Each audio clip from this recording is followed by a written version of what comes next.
The phone call came while Claire and I were sitting on our living room floor, surrounded by half-packed bags and printed reservation confirmations. We were leaving Saturday morning for a 3-night anniversary trip we'd been planning since February. Nothing extravagant, just a cabin in the mountains with a working fireplace and no phone signal except emergencies, which was exactly the kind of quiet we had been promising ourselves since the year started eating weekends alive. Claire was highlighting driving directions in the way she still did on paper even though we had GPS, because she grew up in a house where the internet went out at inconvenient times and old habits are slower to change than new technology.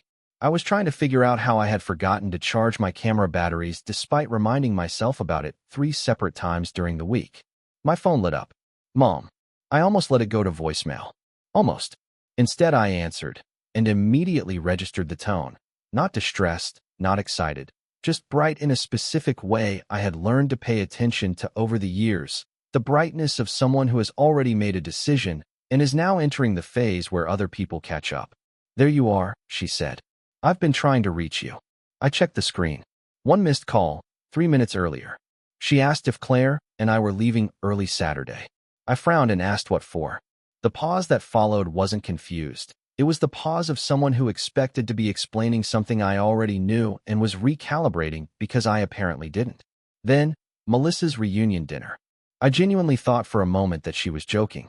I asked what reunion dinner. She said the family reunion. I said I had no idea what she was talking about. She sighed.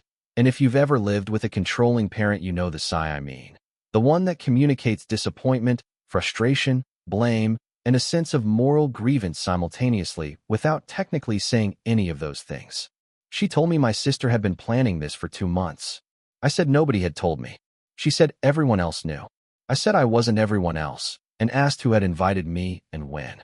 She said through her, she had been the one informing people, and apparently informing me had been part of that process even though I had never received the information. Claire slowly lowered the marker in her hand. I could tell she was already paying full attention, which worried me more than the conversation itself, because Claire gave my family the benefit of the doubt longer than I did, and when she stopped doing that, things were usually further along than I wanted to admit. I told my mother carefully that Claire and I already had plans. The cheerfulness disappeared from her voice, not dramatically, just enough, the way light changes right before weather shifts. She asked what plans. I told her our anniversary trip. She said I could move it. Not what trip, not oh I forgot. Just you can move it, as though she was talking about a casual dinner reservation rather than something we'd planned for months. I told her it was non-refundable. She said she had already told everyone we'd be there. I'd heard versions of that sentence my entire adult life. We told them you'd help. We told them you'd come. We told them you'd handle it. Always delivered after the decision had been made, always without asking, and always with the implication that my refusal rather than the original assumption was the problem. I asked quietly when I had said I was coming. Her answer arrived without hesitation. I hadn't, she said, but everybody had assumed I would. And in her voice there was no embarrassment about the distinction, no recognition that assuming and asking were different things, just the settled certainty of someone who had never had to think about the gap between the two. I told her that wasn't how invitations worked. She actually laughed and called me dramatic. There are few phrases more dangerous than being called dramatic by the person actively creating the problem. The conversation circled for another 10 minutes. Family, commitment, guilt, reminders about what everybody had given up, reminders about what family meant. And I eventually hung up because I realized we'd stopped talking about logistics and started talking about obedience, and those conversations never resolve into anything useful. The second I set my phone down, Claire looked at me and asked how many times this had happened. I opened my mouth and then stopped, because I wasn't sure of the exact number. I only knew it was enough to feel normal. That was what bothered me more than the phone call itself. I had apparently normalized being scheduled by someone else's assumptions so gradually that I had stopped noticing it as a category of thing. Claire was quiet for a moment, watching me. Then she said, "Your family doesn't invite you." She looked toward my phone on the table. "They reserve you." I sat with that sentence for the rest of the evening, turning it over the way you turn over a phrase that's doing something structural to how you understand a situation. Because the distinction mattered. An invitation acknowledges that the other person has a choice. A reservation treats them as an already allocated resource. I'd been living in the second category for years without having a word for it. Around 10, we were on the balcony with coffee slowly going cold between us, traffic moving through the marina district below, the smell of the harbor coming up through the salt air. Neither of us mentioned the reunion for a while. Then Claire asked whether my mother had actually known about the trip. I said yes. She asked if I had told her. I said months ago, around the time we booked the cabin. Claire nodded slowly, and the slowness of the nod told me something. She wasn't surprised, which meant she had already been thinking about this, and had been waiting to see whether I arrived at the same place without being pointed there. The issue had just shifted shape. This wasn't a scheduling conflict created by miscommunication. My mother had known about our plans and had told everyone we were coming anyway. She had known about the conflict and had decided, either consciously or just by ignoring the information that complicated her plans, to build the announcement and let social pressure handle the discrepancy later. That possibility sat in my chest for the rest of the night and made sleep difficult in a way that had nothing to do with caffeine. The next morning, Melissa called before I'd finished my first coffee. She sounded irritated before I finished saying hello, which meant she had already heard my mother's version of events and had been assigned a position in it. She asked what I was doing, meaning what was my problem, and when I said nobody had actually invited me, she said my mother knew about it, so that was the same thing. I asked her to say that again, slowly, just to make sure I had heard it correctly. She repeated it without hesitation. My mother knew, therefore I knew. That equation sat in my head for the rest of the morning. Mom knew, therefore Ethan knew. Mom agreed, therefore Ethan agreed. Mom promised, therefore Ethan would appear. I was not, in this framework, a person who made independent decisions about his own time. I was a downstream node in my mother's organizational system, and the failure people were responding to wasn't that I hadn't been consulted, it was that the node had stopped functioning on schedule. Around lunchtime, the family group chat started filling up, and I made the mistake of looking. Reunion preparations. Tables being set. Food orders. Photos of people arriving from other states. My aunt posted that she couldn't wait to see everyone, followed immediately by, especially Ethan and Claire Redheart. That small heart did something the arguments hadn't. It confirmed that my mother hadn't only assumed, she had announced. Repeatedly, over months, to everyone. There was nothing ambiguous about it. The family hadn't made a reasonable inference about whether I might show up. They had been told I would, and had planned accordingly, and the announcement had been made long before the conflict could have been avoided. I showed the messages to Claire. She read through them and said, pointing at a date stamp near the top of the thread, she told them a long time ago. Not last week in a moment of optimism. Months ago, around the time I had told my mother about the trip, which meant she had known about the conflict from nearly the beginning and had decided to build the announcement anyway and let social pressure handle the discrepancy later. I spent almost 20 minutes explaining the non-refundable trip to Melissa. She responded the way people do when they've already chosen an emotional position. Every explanation became an excuse. Every fact became selfishness. Eventually, she said everyone was counting on me. I actually stopped pacing because that sentence needed a moment to land. Counting on me for what, exactly? A reunion dinner. Not a surgery, not a crisis, not anything with genuine stakes. A dinner, with transportation and setup logistics that had apparently been assigned to me without anyone checking whether I was available, willing, or even aware of the plan. After hanging up, I started remembering things I'd spent years not connecting. Not dramatic incidents, small ones, the kind that only become visible once enough of them accumulate in the same place. The time I arrived at a cousin's moving day and discovered I had apparently volunteered to rent the truck. The graduation party where relatives thanked me for bringing tables I had never agreed to bring. The baby shower where everyone assumed Claire would help decorate because my mother had promised it on her behalf. The retirement dinner where I ended up covering the restaurant deposit because my mother had told people I would take care of it. Not asked me, told them. At the time, each incident felt isolated, annoying but contained. Now they assembled into something with a shape. Not a conspiracy, a habit. And habits are harder to confront because nobody can identify precisely when they started, which means nobody is clearly responsible and everybody can reasonably claim they didn't realize. That last part came out when I looked at the binder. My mother showed up at our apartment at 10:32 on Friday night, 24 hours before our flight, carrying an actual 3-ring binder with color-coded tabs, which told me something about how seriously she had prepared for this visit. She walked in before I finished saying hello and spread everything across our dining table with the methodical confidence of someone who had already decided the outcome and was simply presenting the supporting evidence. Seating charts, hotel reservations, printed family itineraries, brunch reservations booked for Sunday morning in 2 names, activity schedules built around our assumed attendance. She pointed to each section and explained, and I watched her do it and understood something that should have been obvious much earlier. She genuinely believed the problem was logistics. If I understood how much work had gone into the planning, I would see why our presence was necessary. Detail would produce compliance. Looking back, she wasn't wrong that it often had.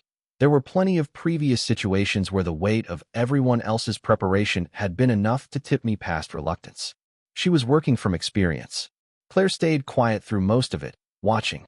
She had a specific expression she used when she was processing something she didn't want to say in front of another person, slightly too careful, slightly too still, and she wore it for about 20 minutes. Claire stayed quiet until she didn't. She stood up without drama and said she was going to bed, and before she left the room she stopped at the dining table and said to my mother, calmly and directly, "Linda, you keep talking about how much work everyone put into the reunion. But nobody seems concerned about the fact that Ethan and I spent months planning something too." My mother blinked and then said that was different. Claire nodded slowly and went to bed, and those 2 words, "that's different," sat with me much longer than anything else said that evening. Because there was no explanation attached to why it was different, just the assumption that family plans occupied a different category than personal ones, a category that automatically superseded everything below it. My mother left around midnight. She forgot her binder on the dining table. I probably shouldn't have opened it, but after 2 hours of that conversation I did. The interior was thorough: guest lists, schedules, reservations, contact sheets, meal arrangements. Then I found handwritten notes beside events with my name highlighted. Ethan handling transportation. Ethan helping set up Friday. Ethan bringing extra chairs. Ethan can coordinate airport pickups. I turned pages slowly, finding more. Some of the tasks weren't even logistically possible given where I lived and what I'd told her about the trip. Yet jobs had been assigned, timelines had been built around them, and people had made plans downstream of those assumptions. I sat in the living room alone with the binder open for a long time, longer than I needed to read it, because my brain kept wanting to find an innocent interpretation and kept running out of road. The thoroughness of it was what got me most. This wasn't the kind of casual assumption you make about a family member who usually shows up to things. This was planning. There were timelines built around my presence, logistics downstream of tasks I had been assigned, people who had made travel arrangements based on the expectation that I would be available to drive them from the airport. Someone had thought about this carefully and had never once thought to call me. I sat there and felt something shift in how I understood the previous week. The urgency, the pressure, the guilt, the multiple calls from multiple people. It wasn't emotional entirely. A significant portion of it was logistical panic dressed as emotional pain. The plan had broken. Tasks had been assigned to a resource that hadn't been secured. And I was the resource. Claire appeared in the doorway around 1 in the morning, saw my face, and sat down across from me without asking. I pushed the binder toward her. She read quietly for a while, then closed it and said, "I don't think they know they're doing this." I thought about that. "Which part?" She said, "The part where your infrastructure." That word landed somewhere specific and stayed there. I want to be honest about how that night actually felt after my mother left, because it would be easier to describe it as clarity arriving cleanly. It didn't. I sat with the open binder on the coffee table for a long time after the door closed, and what I felt mostly was tired. Not the tired of a long day, but the specific tiredness of understanding something you can't unknow. Because the binder wasn't a revelation about my mother's character exactly. She wasn't a different person than I thought she was. She was exactly the person I had always known, doing the things she had always done, and what was new was only that I was finally seeing the system clearly instead of only its individual parts. That was the exhausting thing, not the discovery itself, but the retroactive reframing of years of smaller events through the lens of what the binder made obvious. Every time I had shown up somewhere I hadn't quite agreed to. Every time my name had appeared in a plan I hadn't made. Every assumption that had been close enough to reasonable that I had talked myself out of naming it. All of it was still the same events, the same people, the same mother who loved me and cooked for me and kept track of everyone's birthday without being asked. The system had always been there. I had just been one of its components without knowing I had the option of stepping out. I called Melissa the next morning and asked directly why I was apparently coordinating airport pickups. She went quiet. I asked about the chairs and the setup crew. She said they had just assumed. I asked whether she realized how insane that sounded. She told me I was being selfish.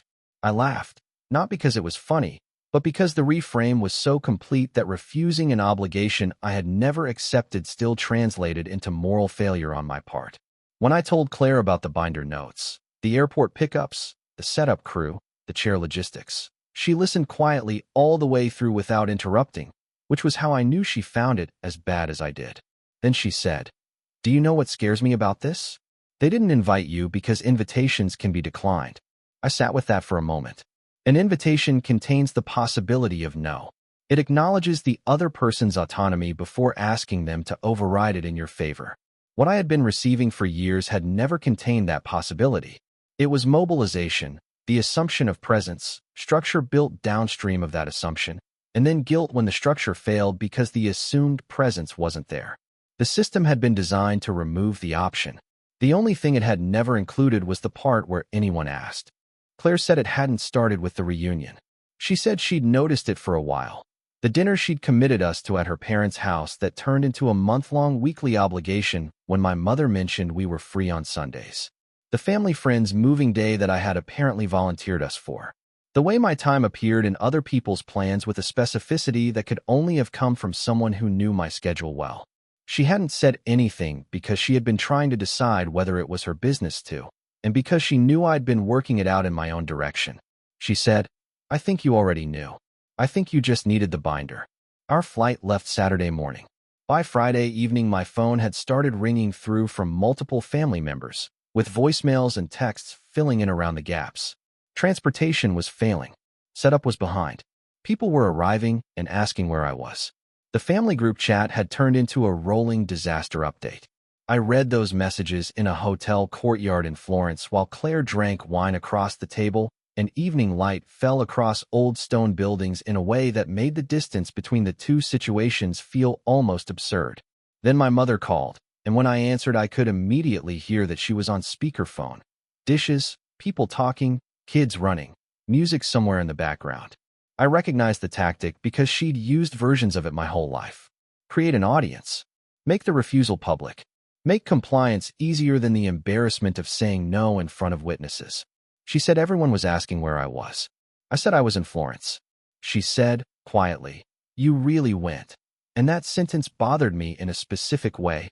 She had genuinely believed, even after every conversation, every argument, every explanation, that reality would eventually bend around the pressure. Some part of her had been waiting for me to cancel until the plane doors closed. When I said I had told her I was going, she said people were disappointed. Not "How's the trip?" Not "Are you having a good time?" Not even a performative "I miss you." Just the weight of other people's disappointment as a counterargument to my own life. I heard Melissa in the background, and a cousin, and someone asking whether the airport situation had been handled yet. I looked at Claire across the table, at the sunset behind her, at the wine and the bread, and the particular quiet of being somewhere I had chosen to be for reasons that had nothing to do with managing anyone else's feelings. The contrast between the two realities, what was happening on the phone and what was happening at the table 20 centimeters away, felt almost hallucinatory. I pressed the phone closer and tried to find words that were true without being cruel, which is harder than it sounds when someone is crying on a speakerphone in front of an audience specifically because they want you to hear the audience. Then I said what I had been thinking all week. The problem isn't that you invited me. The problem is that you keep volunteering my life after I've already said no. Silence came through the phone, not background silence, an actual pause, the kind that forms when people hear something they weren't expecting and haven't yet constructed a response to. The dinner noise, the dishes, the voices, all of it went quieter for a few seconds. My mother laughed once, nervous rather than dismissive, and said not to do this right now. I said I had told her about the trip months ago. She didn't answer. I said I had told her we couldn't come. Still nothing. I said she had told everyone we were coming anyway. Then, very quietly, she said, I was trying to keep the family together. And I believed her. That was the part that required sitting with afterward, because the sentence wasn't a deflection or a tactical pivot. It was genuine. My mother never saw herself as controlling. She saw herself as the person who held everything together, who managed the logistics of connection, who made sure family members stayed in each other's lives through sheer organizational will. She had been doing it for decades. The problem was that somewhere in those decades, the difference between keeping people connected and keeping them available had dissolved completely, and she had never noticed the dissolution because the results had looked the same from her side. I told her I wasn't leaving the family. She said it felt like it. I thought about that for a second, about what no must feel like from her side. How the first time a system's failure point becomes visible, it probably looks like betrayal rather than information. And then I said, because this is the first time you've ever heard no and believed it. The silence afterward had a different quality than the others. Not the silence of someone thinking or composing a response. Just ending. She said quietly that she thought we were done talking, and she hung up. The call had lasted less than 8 minutes. It was the most honest 8 minutes I'd had with her in years. Claire reached across the table and squeezed my hand. Neither of us spoke for a while. The evening light kept doing what it was doing, indifferent to the conversation, falling across the stone buildings and the people below who had no idea any of this had happened and wouldn't have cared particularly if they had. I sat there with Claire's hand over mine, feeling a combination of things I didn't have clean words for. Not triumphant. There was nothing triumphant about it. Not relieved. Not entirely. Something closer to the particular exhaustion of having said something true that you can't unsay, and knowing that the silence on the other end means the relationship has changed shape in a way that won't change back. The rest of the trip was peaceful in a way I kept not quite trusting. No calls, no texts, no guilt arriving at predictable intervals. I kept checking my phone the first couple of days out of reflex, waiting for the next message, and then realizing it wasn't coming, and then trying to decide whether that meant the problem was solved or had simply moved somewhere I couldn't see yet. Claire noticed. She said at one point, "You keep looking at your phone like it owes you something." I put it face down on the table and left it there through dinner. When we got home, the family quiet had spread in ways I hadn't expected. My mother had apparently told relatives she needed space. Melissa had stopped calling. The group chat had gone dormant. Birthdays passed without coordinated invitations. Gatherings happened without updates or assumed roles. At first, the absence felt strange. I'd grown so accustomed to the noise of the system that its absence felt wrong in the way that silence feels wrong after years of living near a highway. Then it felt like something I didn't have a clean word for. Not relief exactly, not freedom, more like the physical sensation of putting down something heavy you'd been holding so long you stopped noticing its weight. I want to be honest that there were also things I missed. Not the obligation or the volunteering or the guilt. Those I didn't miss at all. But family gatherings have things in them that aren't reducible to dysfunction, and some of those things weren't there anymore. My cousin's kids growing up. My aunt's cooking. The specific warmth of a room full of people who have known each other for decades, even when the room also contains friction. Those things existed alongside everything else, and losing one didn't neatly separate the other. About 6 months later, I had coffee with Megan, one of my older cousins, who laughed halfway through the conversation and said, "You know what's funny? Everyone's making their own plans now. For years your mom handled everything, and now nobody wants that job." I laughed with her, because the image of the family suddenly having to coordinate itself was genuinely funny after years of watching the same person hold everything together through sheer organizational force. Then Megan added, more carefully, "Honestly, most people aren't mad at you anymore. They were annoyed about the reunion. Then they realized you weren't actually the problem." That surprised me more than it probably should have, because the implicit threat had always been that saying no would destroy the family, that refusing to show up would rupture something unrepairable, that the whole structure depended on everyone cooperating with the expectations placed on them. What actually happened was quieter and stranger. The structure adapted. People found their own arrangements. Nobody's family fell apart because one person stopped being the default logistics coordinator. I want to be honest that I sat with that information for longer than it should have taken me, because part of me had genuinely believed the threat. Not consciously, not as something I could have articulated clearly, but as background conviction. The sense that my availability was load-bearing in ways that would only become visible when I removed it. Discovering that it wasn't was both a relief and a small grief, because it meant the sacrifice I'd been making for years wasn't structurally necessary. It had just been easier for everyone else if I kept making it. A year after Florence, my mother started calling again. I let the first few go to voicemail. Eventually, she left a message. Short, no apology, no acknowledgement of what had actually happened. Just, "I don't know why you're doing this." I listened to it once, and then sat with it for a few minutes, trying to find something in those 7 words that could be the beginning of a different kind of conversation. There wasn't anything. The message was exactly what it appeared to be: confusion at the absence, delivered without curiosity about the reason.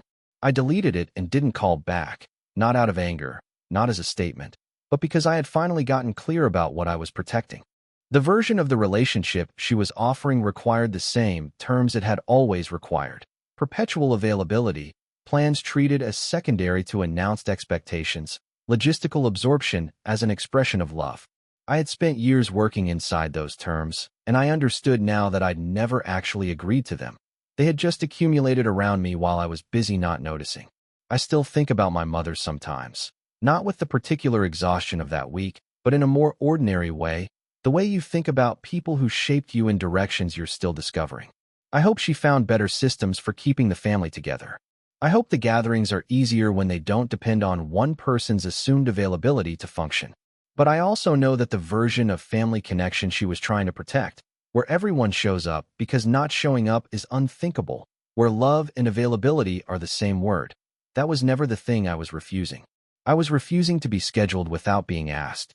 I was refusing to be an item in someone else's logistics plan. I was refusing to let my own life be treated as the obstacle that appeared whenever family expectations needed room to expand. Those things are worth refusing, even when the person doing the scheduling means well, even when she genuinely believes she's only trying to hold everything together.